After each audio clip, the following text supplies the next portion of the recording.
¿Dónde está la juventud con dignidad? ¡Que nuestras voces nunca se callen! ¡Este presupuesto es nuestro! ¿Dónde está la juventud con memoria?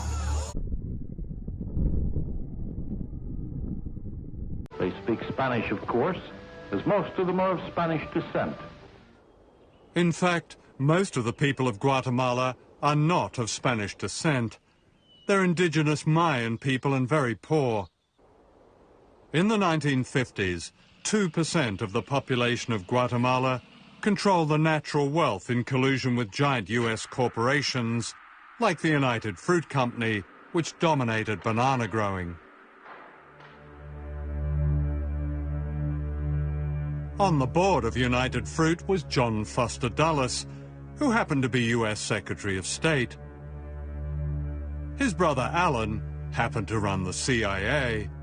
Both were Christian fundamentalists who regarded any opposition as the work of communism and the devil.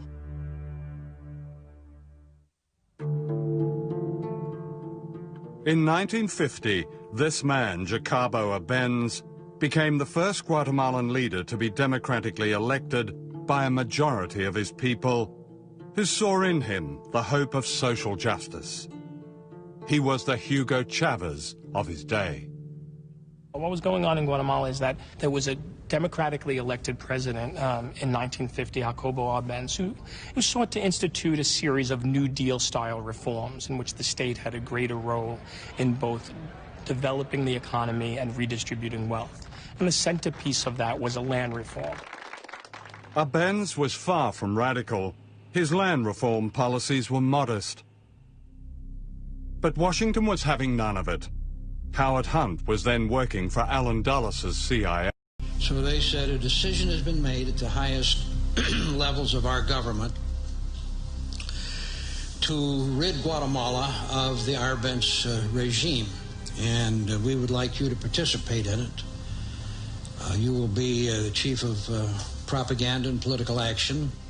In Guatemala, what the CIA did was mobilize every facet of American power. It didn't just isolate Guatemala militarily and diplomatically, but it used the techniques of social psychology in a nearly year-long campaign which created a sense of crisis in Guatemala. What we wanted to do was have a terror campaign to terrify Arbenz particularly, terrify his troops, much as the German Stuka bombers terrified the population of Holland, Belgium, and Poland at the onset of World War II.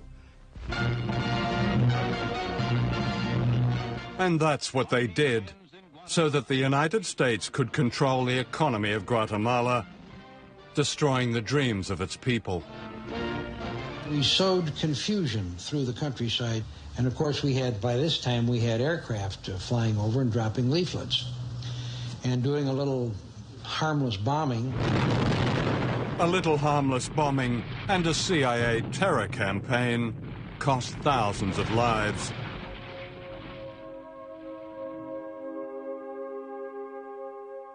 Arbenz, the Democrat now branded a communist, was humiliated, stripped naked, and photographed before being forced into exile.